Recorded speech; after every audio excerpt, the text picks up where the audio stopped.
Thank you very much, Amy. For your kind introduction. Thank you to Prostate Cancer UK for inviting me today to speak to you about active surveillance entry criteria. I would also like to thank Elisa Nessi and Andrew Segi for putting this fantastic program together. Before we discuss entry criteria, I think it will be important to understand the background of active surveillance, what the definitions are. It means different things to different people, how it all started, to look at the rationale and the evidence, and then look at the entry and exclusion criteria for prostate cancer. A little mention of counseling for patients, although I believe Vinita has this in her talk as well, and then the future direction for active surveillance. Active surveillance can be defined as a well-accepted management strategy, conditions where treatment can be safely deferred until required, without increasing risk of treatment failure. There are a number of principles underpinning of active surveillance. Understanding the natural history of the condition, safe, surveil rather than treat. As doctors, medical people, and clinicians, we're usually very proactive in wanting to diagnose conditions, and once we make a diagnosis, we're keen to treat them, and this has been the case for centuries. So active surveillance is taking a step back and understanding the natural history and saying, safe to watch this, surveil this, before we actually subject people through treatments. The result of that surveillance, obviously, there needs to be in place an active follow-up, which requires both a systems as well as a subject compliance for timely surveillance. It needs to define what are the progression criteria, what are the triggers for timely treatment. Prostate cancer, one of the key principles is that it has to be expected life expectancy of at least 10 years for somebody to join the active surveillance program, and we will discuss this in detail in a bit.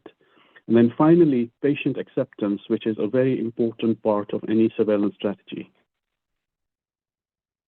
As far as prostate cancer goes, the EU guidelines define active surveillance as a well-accepted management strategy for prostate cancer, which aims to avoid unnecessary treatment, consequently unnecessary side effects in men with clinically localized prostate cancer and a life expectancy of 10 years who do not require immediate treatment, at the same time achieve the correct timing, curative treatment in those who eventually need the treatment.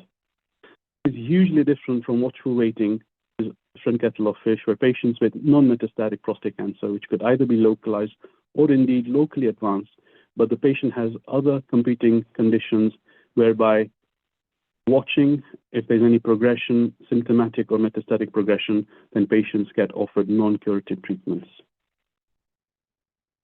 How did this all start? I had the great pleasure and privilege of working with Laurie Klotz during my fellowship in Toronto. Laurie Klotz is a well-known professor of urology in Sunnybrook Hospital in Toronto in Canada, and he has the world's longest series, came up with the concept of surveillance. I think it was an idea over lunch with some of his radiation oncology colleagues back in 1995, although it was obviously brewing in his mind well before that. They came up with a self-assignment to mandate to reduce overtreatment of prostate cancer. They applied for a Prostate Cancer Research Foundation grant to set up a prospective database, and their initial strategy was fairly simple. Gleason grade 1s, which at that point in time were called Gleason 6, were subjects to a surveillance protocol where they were tracked with PSAs, repeat biopsies, and interventions if there was a short PSA doubling time of 3 years or a great change at repeat biopsies. To date, Laurie's cohort has treated more than 1,500 patients with follow-up for some of them more than 20 years, making it the longest series to date. I did have the pleasure of sitting in and seeing patients in Dr. Klotz's active surveillance clinics during my rotation in Toronto, and it was very interesting, and he's a very, very clever man. Anything else, change is something that is never really easy to implement.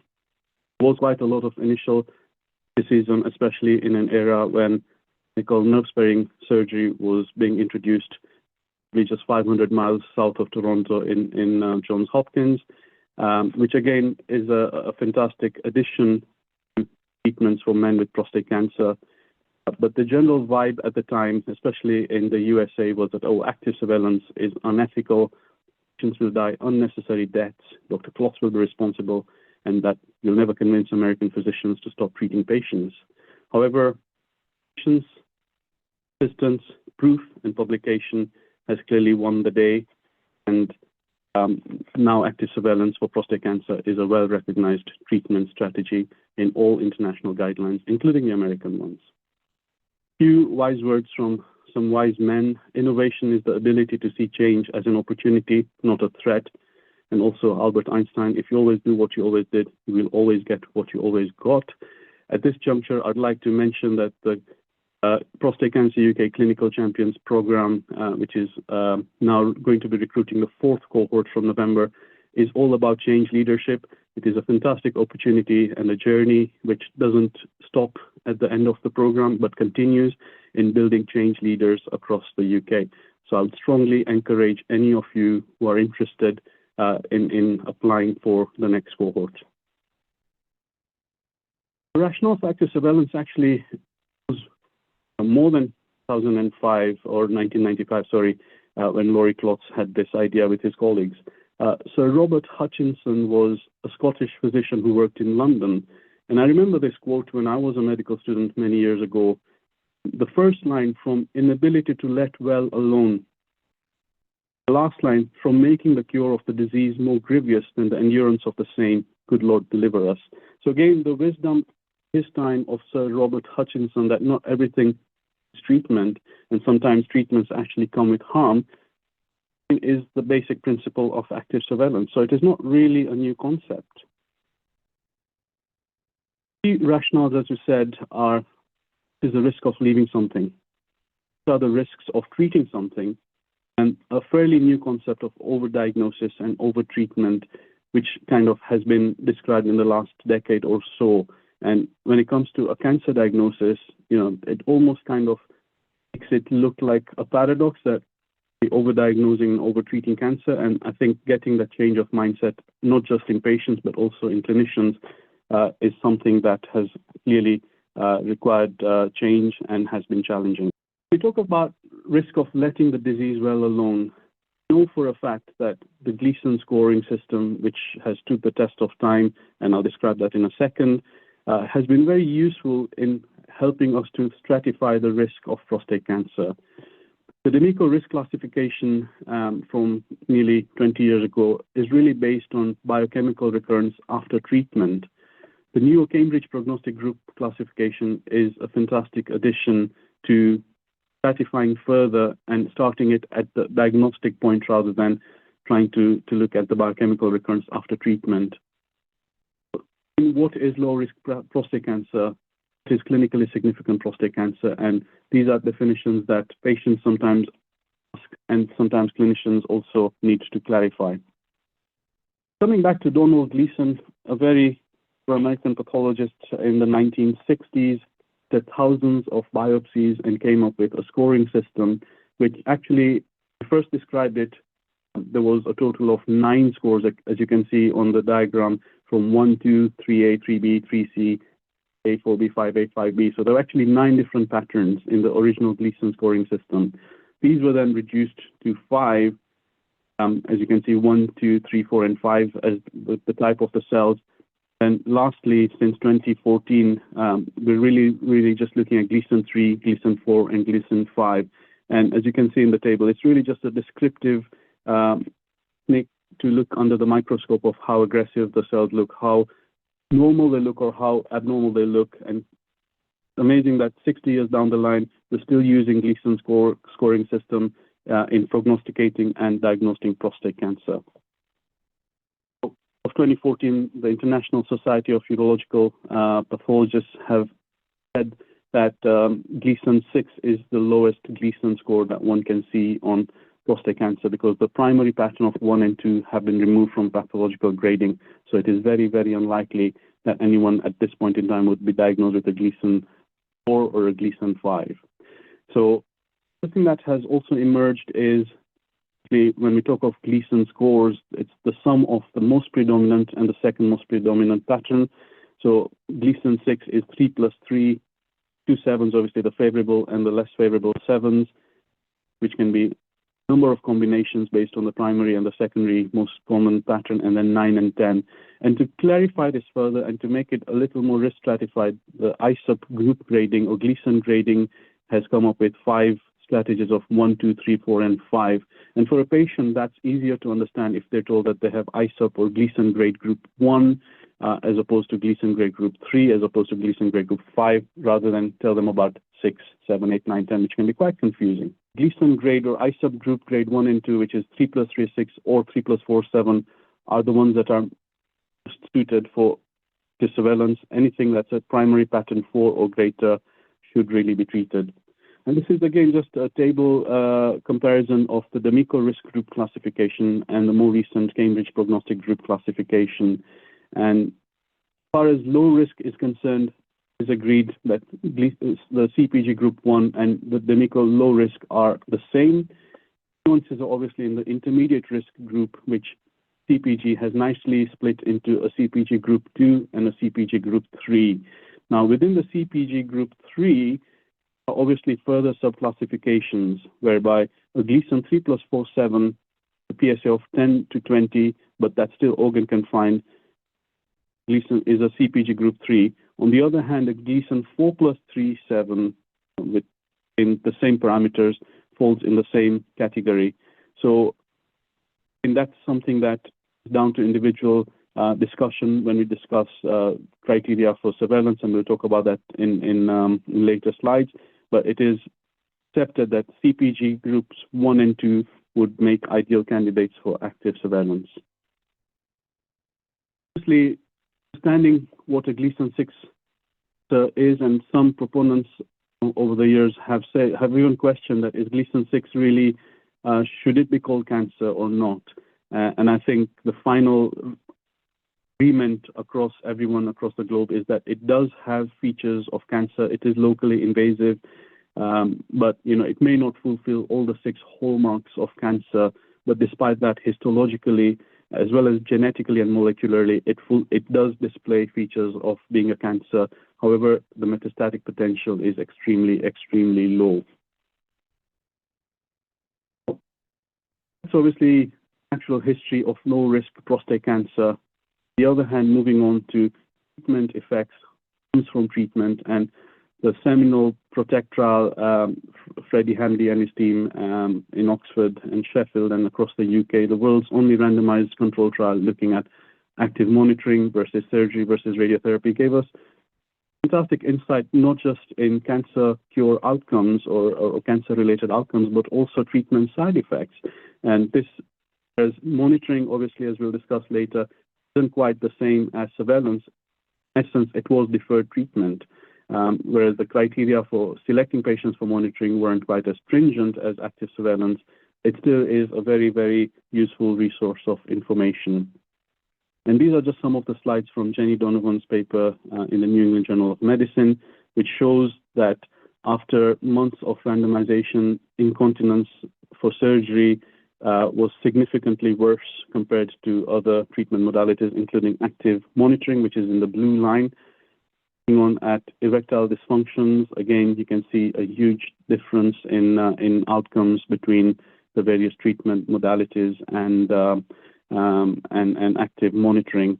And indeed, in the NICE document, there's quite a nice simplistic sort of table which gives further information on both erectile dysfunction and incontinence, whereby at 6 years, about 60% of patients will have mild incontinence after surgery. But interestingly, 50% of patients on active surveillance will also have mild incontinence, and about a similar number at radiotherapy. But when it comes to the earlier times, it is much, much lesser surveillance than it is for the surgical cohort. Equally, other symptoms like erectile dysfunction, as we'll see soon, the National Prostate Cancer Audit by Noel Clark and team shows that surgery and radiotherapy have equal outcomes when it comes to erectile dysfunction by 18 months.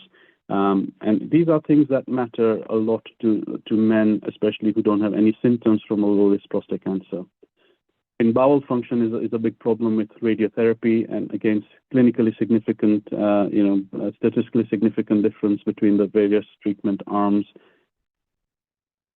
Martin Sander looked again at an American cohort of quality of life and satisfaction with outcome amongst prostate cancer survivors and came up with very similar findings as the PROTECT trial, whereby we were just really looking at surgery, radiotherapy, or brachytherapy. They did not have an active monitoring arm. But you can see from the baseline of, that at 24 months, surgery or radiotherapy had worse outcomes when it came to sexual function.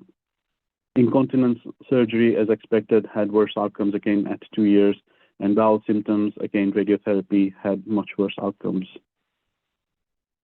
The NCPA, the National Prostate Cancer Audit, and it was evident that after surgery, reported sexual function to be 23 out of a scale of 1 to 100, and urinary incontinence to be 71, so not quite normal, and also similar or actually worse sexual functional outcomes after external beam radiotherapy at 17 out of 100, and bowel function to be 85 on a scale of 1 to 100. So it was very interesting, and this is something that's often not discussed when we're discussing treatment options, that so sexual function is not just unique to surgery. It can happen with radiotherapy and hormones as well. And obviously much, much lesser chance of it happening with active surveillance. Certainly no treatment effect. If it happens, it's due to just the natural decline of function in men on that pathway. Concept of overtreatment, overdiagnosis, and Laurie Klotz and myself had discussed this when I was in Toronto, and we wrote an article, and if any of you wish to read this article, it is available freely online, or if you email me, I'll be very happy to supply this. And it was actually quite an eye-opening experience for me as I was doing the literature search as to how many other conditions are overtreated across medicine, but specifically prostate cancer, and it is quite a big problem. Here is data from the USA. So more than 20 years ago, 95% of low-risk prostate cancer was treated radically. So Gleason 6, T1, T2 organ-confined cancer, 95% treated with either surgery or radiotherapy. It was a fairly slow, sure drop. By 2010, expected management, which is what the Americans call active surveillance, had crept up from 5% to about 13%. So nearly still about 85% of patients were still being treated in 2010 radically for low-risk prostate cancer. And in 2020, there's obviously further improvement with with expected management at 64%, meaning about 40% of patients were still being potentially overtreated. Back home in the NPCA, the National Prostate Cancer Audit data, I think we're doing a lot better here. In 2015 and 2016, the rates were 8% and 4% of overtreatment of low-risk localized disease. Interestingly, one would expect it would stay low. I don't know if this was due to COVID rebound or how this happened, but in the last few years, it has gone back up to between 9 and 10%, and therefore, it's something that needs to be looked at, why it has bounced back up. The evidence for active surveillance, there is no randomized controlled trial data comparing active surveillance as we know it versus active treatment. Good colleague Freddie Handy, and I had the great pleasure and privilege of working and training under Freddie in Oxford, led on the world's only randomized controlled trial and looked at active monitoring, surgery, and radiotherapy. This was, however, in the pre-MRI era, and it still gave us very useful information. That, again, one can infer evidence from active monitoring, which is less stringent than active surveillance, but it can help inform discussion when we're talking to patients about treatment choice. And then a lot of the evidence for active surveillance with the criteria of entry, exit criteria come from several global cohort series, which we will look at as well. So 15-year outcome from the PROTECT trial has been reported in the New England Journal of Medicine in March this year. Numbers were equal across the three management strategies.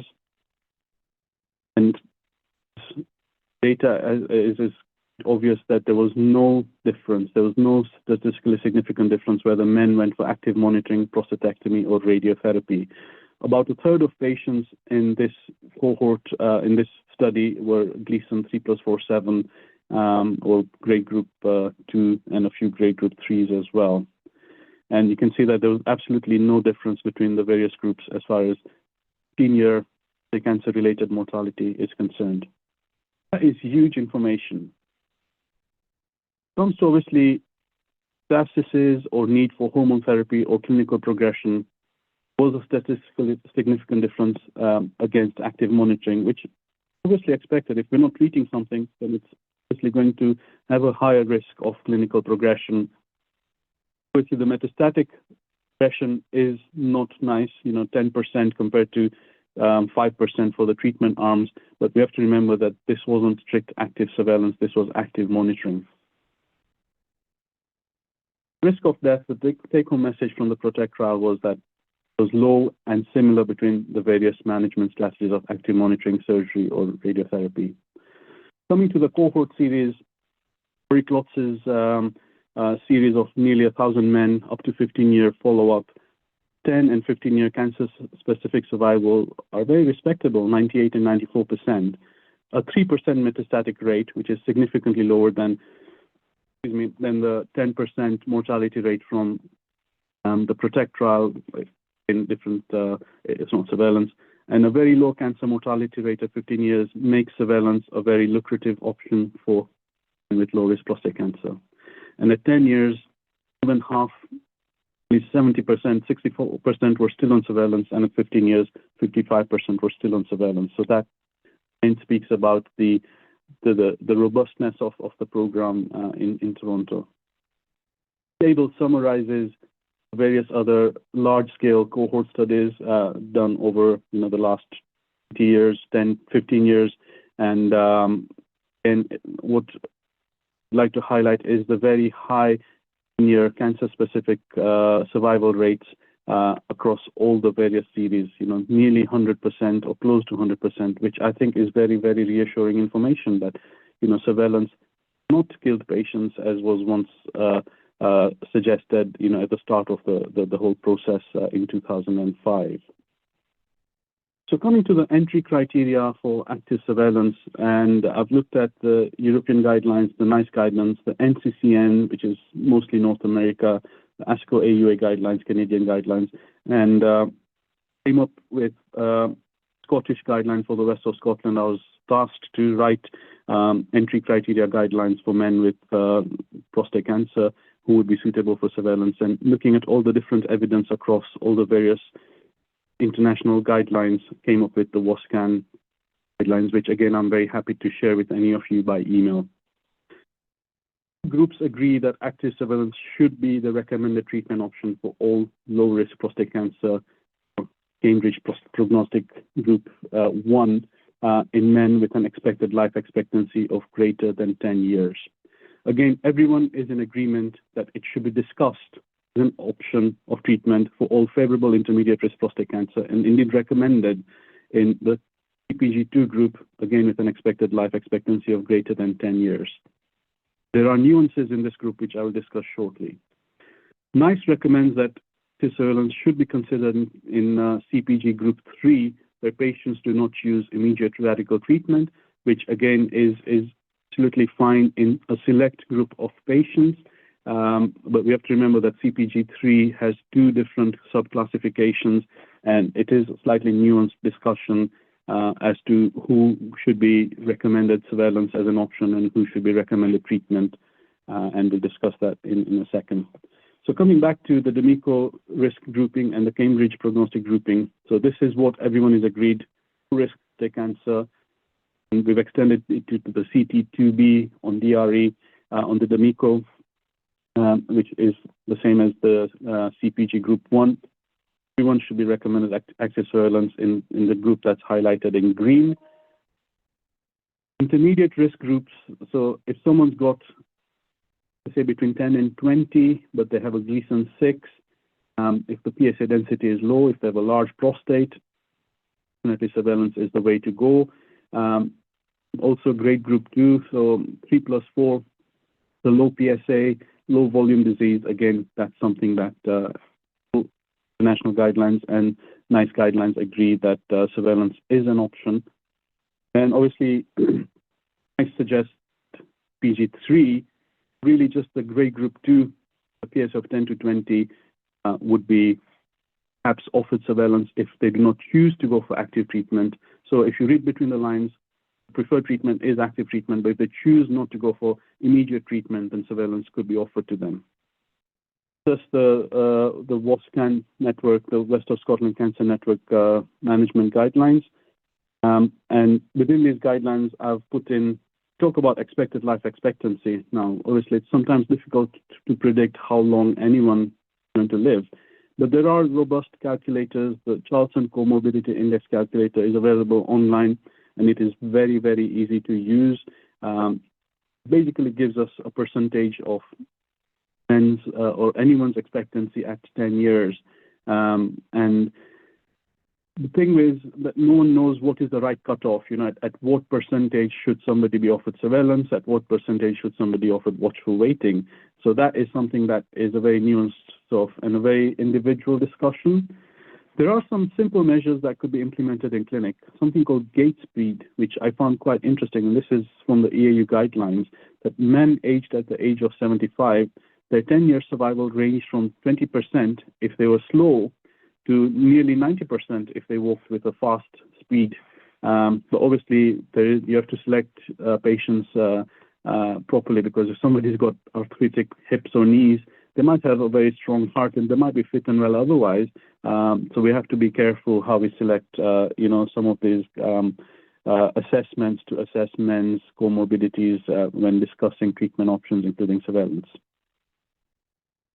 So the nuances, as I said, we're all agreed Gleason 6, 1T2, CPG1, active surveillance is the recommended treatment option. Now for CPG2, Gleason 3 plus 4 equals 7. In the west of Scotland, are offering surveillance only if the pattern 4 is less than 10%. And this is based on evidence that there is a higher risk of metastatic progression if the pattern 4 is greater than 10%. So that is the slight nuance in the West of Scotland network, which isn't quite described in NICE, but it is there in the EAU guidelines. And I believe across the pond as well, Laurie Klotz uses this. In fact, he was saying less than 5% for pattern 4, but the Canadian guidelines, I believe, are taking it up to 10%. We also exercise caution, so we still offer active surveillance in the following groups, but need to be exercise caution. So if the PSA density is greater than 0.15, there are more than 2 cores of ISUB group grade 2, which is the 3 plus 4, 7, of Afro-Caribbean race, and a study in the Journal of American Medicine, Association of American Medical Association, JAMA, showed that actually there was a higher rate of progression and treatment in men of Afro-Caribbean race, but the mortality was unchanged. So, however, we know that the tumor biology tends to be worse, and therefore men from the Afro-Caribbean race with low-risk features can be offered surveillance, but needs to be really, really stringent, and one needs to exercise caution. Likewise, the BRCA2 gene carriers of gene, the guidelines suggest that they should not, they can be offered surveillance. I think there's a bit of difference in views across the pond. People with BRCA2 gene are often sent for treatment. Same with a very strong family of prostate cancer, which, especially if there have been very good outcomes, that can sometimes influence just patient choice, because they would rather get treated and not have to relive what their loved ones have gone through. As far as exclusion criteria go, the West of Scotland network and several other international guidelines would not treat anyone with a primary pattern. We would not offer surveillance with anyone with a primary pattern 4, so ISUP grade group 3 or higher. And this also includes the CPG group 2, CPG group 3, where the primary pattern is a 4. Obviously, the CPG groups 4 and 5 all need treatment.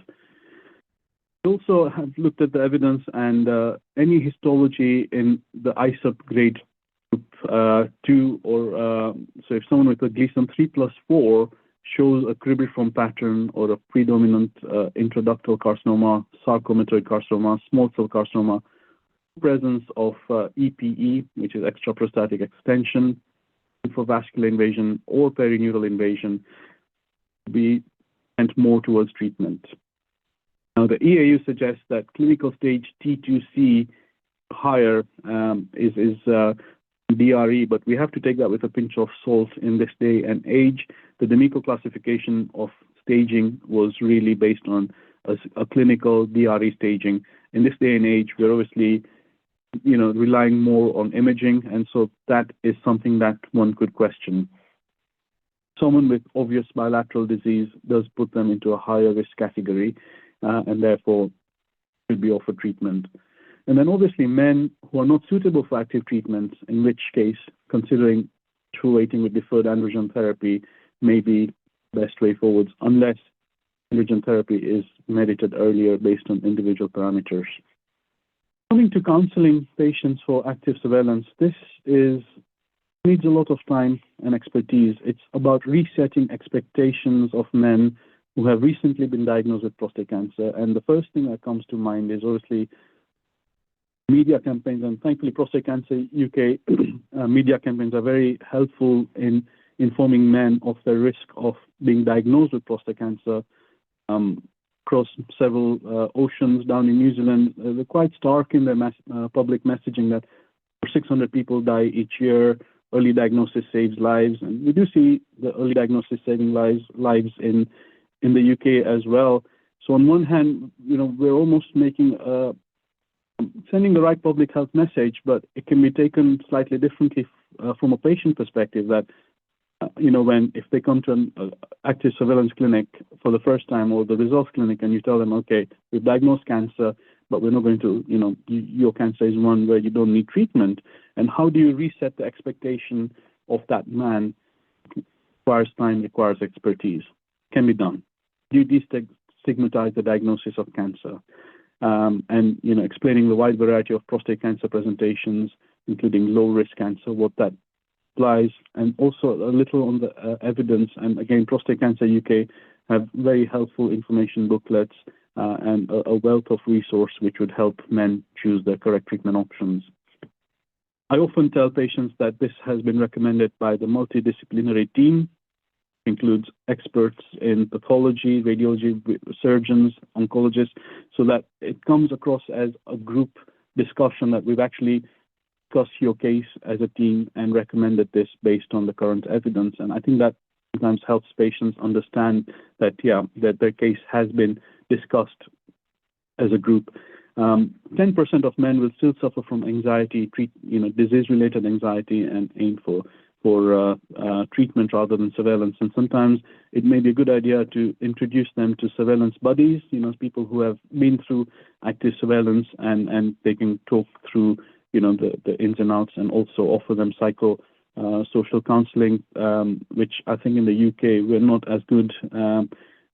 Having psychosocial oncologists is something that I think there is an unmet need there. So certainly men with surveillance, natural to feel a bit anxious that, my cancer might grow, might spread. But if there's reassurance and follow-up is really, really stringent, then I think that in itself will help men. And then most men actually appreciate that their quality of life is preserved without compromising on their life. So I think that discussion is something that requires quite a lot of time and expertise. The future direction, so I think predicting management failure or surveillance failure, is the holy grail for every disease and for every treatment. And again, from an active surveillance cohort, personalizing medicine, predicting the risk of failure. Is somebody more at risk of failing surveillance? Should they be maybe offered treatment sooner rather than later? And there is quite a lot of emerging evidence with genomic studies and genetic risk scores, and work is being done actively to help not just help with diagnosing cancers, but also, helping with prognosis at the very outset of the diagnosis. And several biomarkers have been looked at or are being looked at, and I'm sure that in the next 5-10 years there'll be a different landscape altogether with active surveillance entry criteria based on some of the studies that are being done currently. We need to do a randomized control trial between active surveillance and active treatment. Surgical trials generally are, because they're expensive, time consuming, and by the time you report on these trials, things have moved on, diagnostics have changed. We do have more than enough evidence that active surveillance works well for men with low-risk prostate cancer. So I personally don't think that an RCT is needed in this field. What we need definitely are active surveillance champions, proper investment in every center treating men with prostate cancer, because this is a very important part of treatment armamentarium for men with low-risk prostate cancer. In summary, and to conclude, we have defined active surveillance in general, and for prostate cancer, we have looked at the background and the history, rationale and evidence for surveillance. We've looked at the entry and exclusion criteria, and there might be nuances and variation between different centers, but I think there is agreement overall about surveillance, and then the importance of good communication with patients and their spouses or partners or loved ones, because they are very much going to be the support structure outside the clinical setting. And I think inviting a loved one to the discussion on surveillance is usually useful. And then hopefully in the future, we'll be able to predict better at the outset on who would be suitable for surveillance and who would not be suitable for surveillance. And with that, I'd like to conclude my talk today, and I'd be very happy to take any questions